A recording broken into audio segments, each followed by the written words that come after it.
"మేము యుద్ధం చేయలేము. సీజ్ ఫైర్ పెట్టండి" అని అడుక్కుంటారు. సీజ్ ఫైర్ పెట్టాక వాళ్ళే మళ్ళీ కాల్పులు స్టార్ట్ చేస్తారు. సీజ్ ఫైర్ పెట్టాక పాకిస్తాన్ 2 సార్లు మన మీద కాల్పులు జరిగింది. మొదటి రోజు జమ్మూ అండ్ కాశ్మీర్ మీదకి మళ్ళీ డ్రోన్లు, మిసైల్స్ పంపంగా జమ్మూ అండ్ కాశ్మీర్ సీఎం గారు కూడా ట్వీట్ చేశారు. ప్రజల్ని అప్రమత్తంగా ఉండమని మరియు ఆర్మీకి కూడా సందేశాలు పంపడంతో ఆ డ్రోన్లు మరియు మిసైల్స్‌ను తిప్పికొట్టారు. మన దగ్గర బ్రోమోస్ అనే ఇంకో బ్రహ్మాస్త్రం ఉంది. ఇది కూడా ఒక కైండ్ ఆఫ్ మిసైల్. ఈ మిసైల్ శక్తి ఎలాంటిదంటే ఒక్కసారి మిసైల్ పడంగా చుట్టూ ఉన్న 2 కిలోమీటర్ల వరకు ధ్వంసం అయిపోతుంది. ఇలాంటి మిసైల్‌తో పాకిస్తాన్ యొక్క గ్రౌండ్ బేస్‌ని మొత్తం నాశనం చేసేశారు. ఏదైతే ఎయిర్ క్రాఫ్ట్‌లు మరియు డ్రోన్‌లు రావడానికి కూడా చాలా అంటే చాలా భయపడతాయి. ఇదే నిన్న ఆనందనాథ్ యోగి గారు కూడా చెప్పారని అయితే చెప్పవచ్చు. ఆ తర్వాత మనకు తెలిసినట్టు ట్రంప్ వచ్చి మధ్యవర్తి చేసి ఇండియాని, పాకిస్తాన్‌ని మరియు యుద్ధం ఆపమని కోరారు.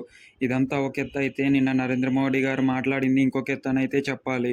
యుద్ధం అయితే ఆపేది లేదు. టెర్రరిస్టులు అంతమయ్యే వరకు మేము యుద్ధం చేస్తూనే ఉంటామన్నారు. అదీగాక పీఓకేని ఎట్టి పరిస్థితిలోనూ భారతదేశానికి అప్పజెప్పాలనైతే అన్నారు. ఆ పీఓకే పాకిస్తాన్ ఆక్యుపైడ్ కశ్మీర్ ఇది పేరులోనే ఉంది. ఎవరిదో ఆ స్థలమని. ఇండియాది ఆ కాశ్మీర్ స్థలం. కానీ పాకిస్తాన్ చొచ్చుకు రావడంతో ఇంతకు ముందరున్న పీఎంలు ఏమీ చేయలేక ఆ స్థలం అనేది వాళ్ళకి అప్పజెప్పారు. నరేంద్ర మోడీ వచ్చాక ఈ యుద్ధం కారణంగా ఇంకా పీఓకేని మాకు అప్పజెప్పాలని కోరుతున్నారు. టు బీ ఫ్రాంక్ కోరటం కాదు ఆర్డర్స్ ఇస్తున్నాడు. ఇంకా ఇండైరెక్ట్‌గా ట్రంప్‌తో ఎవరు మధ్యవర్తులు చేయాల్సిన అవసరం లేదు ఈ పీఓకేతో అంటున్నారు. టు బీ ఫ్రాంక్ గ్లోబల్‌కి మొత్తానికి తెలుసు ఆ పీఓకే ఎవరిదో. పాకిస్తాన్ చొచ్చుకొస్తుంది. అలాంటి పాకిస్తాన్‌ని ఆపాలంటే మనం మన స్థలాన్ని చేజెక్కించుకొని అక్కడ స్పష్టమైన గోడలతో మరియు కంచెలతో మన ఆర్మీని ఉంచాల్సిందే అని నరేంద్ర మోడీ గారు భావిస్తున్నారు. పాకిస్తాన్ మీద మనమే యుద్ధం చేయట్లేదు. బలూచిస్తాన్ అని వాళ్ళ కంట్రీలో వాళ్ళ ఇంకో భాగం పాకిస్తాన్ మీదకి యుద్ధం చేస్తుంది.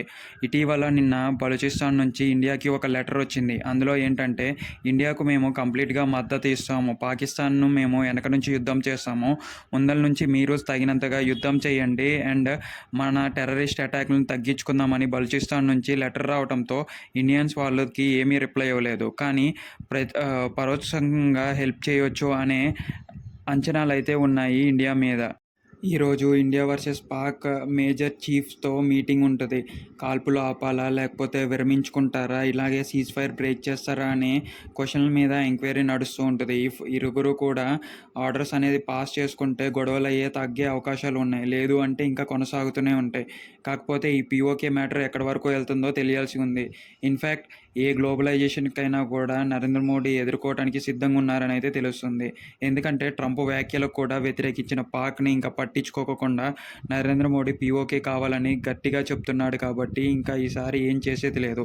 ఒకవేళ యుద్ధానికి ఇంకా సన్నద్ధం అయి ఉంటే పాకిస్తాన్‌కి చైనా వచ్చినట్టు మనకి రష్యా ఖచ్చితంగా వస్తది.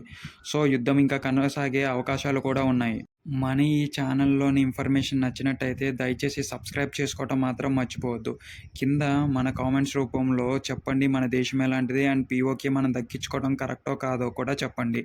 అలాగే కిందనే ఉన్న టెలిగ్రామ్ ఛానల్ మరియు వాట్సాప్ కమ్యూనిటీలో కూడా జాయిన్ అయిపోండి.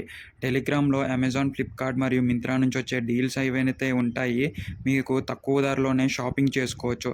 అండ్ వాట్సాప్ కమ్యూనిటీలో మొత్తం హెల్త్ బ్లాగ్ రిలేటెడ్ హెల్త్ ఇన్ఫర్మేషనే ఉంటాయి. ఒక్కసారి జాయిన్ అయిపోండి.